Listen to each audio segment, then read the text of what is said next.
Hello and welcome back. It's Mr. Michael with Rocket Science for Kids.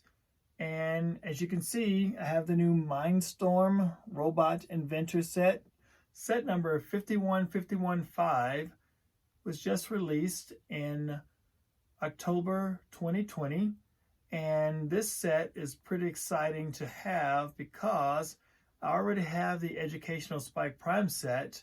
And this set uses a brick that's very familiar, different color, and is flashed with a different code, but is also using Scratch 3.0.